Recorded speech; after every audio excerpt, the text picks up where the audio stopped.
सोचिए, एक ऐसा गांव जहां सूरज ढलते ही एक अजीब सा खौफनाक सन्नाटा छा जाता है। एक ऐसा दम घोटू अंधेरा जो अच्छे भले इंसान को सोचने पर मजबूर कर दे कि क्या वाकई हर चीज के पीछे कोई साइंटिफिक लॉजिक होता है। आज के हमारे इस विश्लेषण में हम नीमखेड़ा गांव के इसी रोंगटे खड़े कर देने वाले रहस्य की गहराइयों में उतरने वाले हैं। तो चलिए इस खौफनाक सफर की शुरुआत करते हैं। शहर से एक नया नौजवान इंजीनियर आता है, समीर। उसे गांव के एक बुजुर्ग रामू काका एक बहुत ही अजीब सी चेतावनी देते हैं। वो कहते हैं कि ये गांव डर की आहट सुनकर चलता है। मतलब ये जो अंधेरा है ना, ये कोई पावर कट या तकनीकी खराबी नहीं है, बल्कि ये एक सुरक्षा कवच है।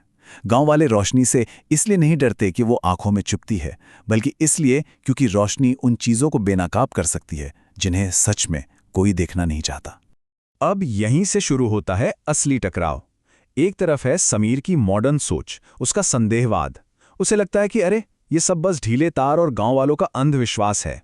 और दूसरी तरफ है नीमखेड़ा की वो खौफनाक हकीकत, हवा का अचानक रुक जाना, अपने आप चलती हुई परछाइयां और मौत का दरवाजा कहलाने वाला वो पुराना पावर हाउस। समीर अपनी इसी जिद में इन सारी चेतावनियों को पूरी तरह नजरअंदाज कर बैठता है। अब आता है इस कहानी का सबसे डरावना मोड़, आधी रात की दस्तक। कहानी में तनाव तब बढ़ना शुरू होता है जब समीर अपने उस सुनसान सरकारी क्वार्टर में बिल्कुल अकेला होता है। बाहर बहुत तेज तूफान है, खिड़कियां बुरी तरह खड़खड़ा रही हैं, और ठीक उसी वक्त समीर को अपने कमरे के बाहर बरामदे में किसी के नंगे और गीले पैरों के चलने की छप-छप आवाज सुनाई देती है। ये एक ऐसा एहसास है जो यकीनन किसी की भी रीढ़ में सिहरन पैदा कर दे। आधी रात का वो भारी सन्नाटा और बाहर चीखता हुआ तूफान। और तभी समीर के दरवाजे पर ठीक 3 धीमी लेकिन बहुत ही साफ दस्तकें होती हैं। 1, 2 और 3। सोचिए, कोई है जो इस भयंकर तूफान में भी दरवाजे के ठीक बाहर खड़े होकर उसके बाहर निकलने का इंतजार कर रहा है। जैसे ही समीर दरवाजा खोलता है, सामने का नजारा सच में रूह कपा देने वाला था। सोमेश नाम का एक लड़का खड़ा था, जिसका चेहरा इतना सफेद और पीला पड़ चुका था मानो उसके शरीर में खून की एक बूंद तक ना बची हो।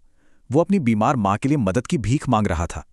इस बेबस बेटे की पुकार सुनकर समीर का सारा लॉजिक धरा का धरा रह जाता है और वो अपनी मेडिकल किट उठाकर उसी घुप अंधेरे तूफान में उसके साथ निकल पड़ता है। अगर हम इस रात की टाइमलाइन पर नजर डालें तो पता चलता है कि महज कुछ ही घंटों में समीर की दुनिया कैसे पलट जाती है। शाम 7 बजे का वो अप्राकृतिक अंधेरा, फिर आधी रात की वो 3 दस्तकें, और अब रात के 1 बज रहे हैं।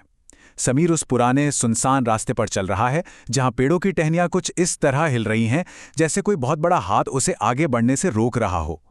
लेकिन तभी एक अजीब बात होती है। सोमेश के कदमों की आवाज आखिर क्यों नहीं आ रही थी?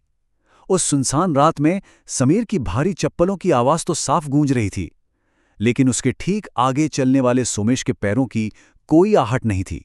बिल्कुल सन्नाटा। ये वो सवाल था जिसने समीर के दिमाग में खतरे की सबसे बड़ी घंटी बजा दी, क्योंकि खौफनाक सच्चाई तो कुछ और ही थी। सोमेश असल में चल ही नहीं रहा था। वो उस कीचड़ भरे रास्ते पर एक परछाई की तरह हवा में तैर रहा था। तभी समीर को झाड़ियों के पीछे से कुछ चमकती हुई आंखें दिखाई देती हैं और फुसफुसाती हुई आवाजें सुनाई पड़ती हैं। एक और शिकार, आज फिर कोई इस रास्ते पर आया है। समीर बुरी तरह घबरा जाता है और पूछता है कि तुम लोग इस भयानक और सुनसान इलाके में क्यों रहते हो? इस पर सुमेश एक बहुत ही रहस्यमय और डरावना जवाब देता है। वो कहता है, हम वहां बंधे हुए हैं, उस कुएं ने हमें कहीं जाने ही नहीं दिया। बस यही वो पल था जब समीर को पहली बार यह एहसास होता है कि वो किसी जिंदा इंसान के पीछे नहीं चल रहा है। अब वो दोनों उस जगह पहुंचते हैं जिसे सिर्फ सड़न का घर कहा जा सकता है। एक ऐसा खंडरनुमा घर जिसके ठीक बाहर एक बिजली का खंभा टेढ़ा होकर गिरा हुआ था। यकीन मानिए, ये जगह दूर से देखने में ही किसी भयानक बुरे सपने जैसी लग रही थी। जैसे ही समीर उस घर की चौखट पार करता है, धूल और मकड़ी के जालों से भरे उस कमरे में उसे सड़ते हुए मांस की एकदम घोटू बदबू आती है। एक ऐसी असहनीय सड़न जैसे कोई चीज वहां महीनों से लावारिस पड़ी हो। वो कोई घर नहीं था, वो तो साक्षात मौत का एक कमरा था। अब यहां प्रकृति का एक बहुत ही खौफनाक पहलू सामने आता है, जिसे हम जीवन का भ्रम कह सकते हैं। यानी शिकार को फंसाने के लिए एक लाश का जिंदा होने का नाटक करना। खाट पर पड़ी सफेद चादर जैसे ही खिसकती है। समीर देखता है कि वहां कोई बीमार औरत नहीं है। वो तो राख के रंग वाली एक लाश है, जिसकी खाल हड्डियों से किसी कंकाल की तरह चिपकी हुई है और उसके नाखून बेहद लंबे और काले हो चुके हैं। उस भयानक लाश ने धीरे से अपनी पीली आंखें खोलीं। वो समीर की तरफ देखती है और बहुत ही ठंडी, शांत आवाज में पूछती है, क्या तुम मेरा अंधेरा भी दूर कर दोगे? ये सुनकर समीर का पूरा शरीर सुन पड़ जाता है। उसे समझ आ जाता है कि अब दवाइयों का वक्त बहुत पहले गुजर चुका है। अब तो सिर्फ और सिर्फ हिसाब का वक्त है। और फिर सामने आती है नीली बिजली। अचानक से उस घर के बाहर गिरा हुआ वो पुराना खंभा एक अजीब सी नीली रोशनी के साथ चमकने लगता है। अब समीर के सामने जो सच्चाई आने वाली थी, वो सच में रोंगटे खड़े कर देने वाली थी। ये कहानी थी 2 साल पहले की एक खौफनाक त्रासदी की।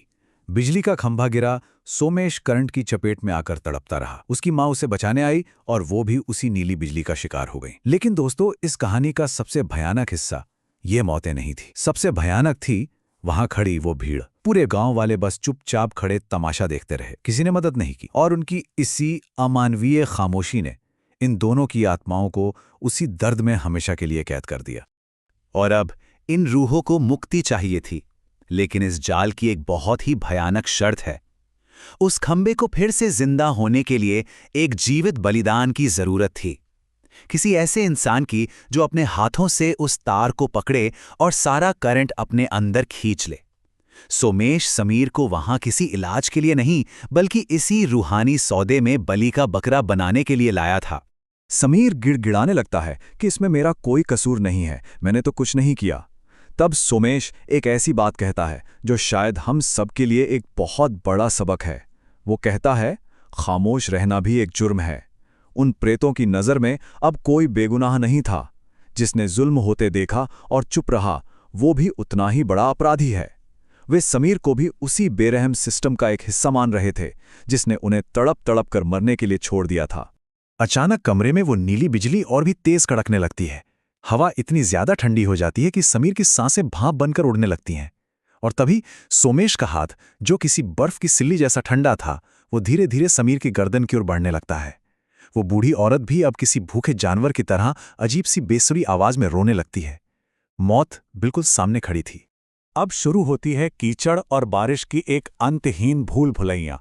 समीर किसी तरह मौका देखता है और अपनी जान बचाने के लिए दरवाजे से बाहर कीचड़ में बेतहाशा दौड़ पड़ता है। वो कुछ नहीं सोच रहा था, बस भाग रहा था, किसी भी तरह उस भयानक घर से दूर जाने के लिए। बाहर अंधी बारिश हो रही थी। रास्ते पूरी तरह दिशाहीन और घुमावदार थे। समीर जितनी तेजी से भागता, उसे बार बार यही लगता कि वो गोल गोल घूमकर वापस उसी सड़े हुए घर के पास आ रहा है। पीछे से लगातार सोमेश की डरावनी हंसी और उस बूढ़ी औरत की चीखें उसका पीछा कर रही थीं। वो एक ऐसे तिलिस्म, एक ऐसे नामुमकिन जाल में फंस चुका था जिससे बाहर निकलने का कोई रास्ता नहीं था। कीचड़ में भागते भागते, बुरी तरह फिसलते हुए, आखिरकार उसे एक जगह दिखाई देती है, मौत का दरवाजा। असल में ये वही पुराना शापित कुआं था जिसके चारों तरफ पुराने बिजली के तार लिपटे हुए थे। अपनी जान बचाने के लिए अंधाधुंध भागता हुआ समीर आखिरकार वहीं पहुंच गया था जहां वो परछाइयां उसे लाना चाहती थीं। ये कुआं कोई साधारण कुआं नहीं था। इसके अंदर पानी की एक बूंद तक नहीं थी, बल्कि इसकी अंधी गहराइयों से काले धुएं जैसा कुछ खदबदा रहा था, जैसे कुछ उबल रहा हो। यहां आकर समीर के विज्ञान और उसके सारे तर्कों की सीमाएं पूरी तरह टूट चुकी थीं। तूफान के उस कानों को फाड़ देने वाले शोर के बीच सोमेश की एक आखिरी गूंजती हुई आवाज समीर के कानों में पड़ती है, रुको मत, हमारे पास आओ, यहां बहुत शांति है, यहां कोई बिजली नहीं है, कोई अंधेरा नहीं। ये एक ऐसा खौफनाक बुलावा था जिसे ठुकराना अब शायद किसी इंसान के बस की बात नहीं रह गई थी। तो इस पूरे खौफनाक सफर के बाद जो सबसे बड़ा सवाल हमारे सामने खड़ा होता है वो ये है कि क्या विज्ञान और अपने लॉजिक पर इतना ज्यादा भरोसा करने वाला वो मॉडर्न इंजीनियर उस रात वहां से बच निकलने में कामयाब हो पाया, या फिर वो भी नीमखेड़ा के उस भयानक, कभी न खत्म होने वाले रहस्य का ही एक हिस्सा बन गया। सच क्या है, ये जवाब शायद हमेशा के लिए उस कुएं के गहरे काले धुएं में ही दफन हो चुका है। हम ऐसे ही किसी और रहस्यमयी विश्लेषण के साथ आपसे फिर मिलेंगे।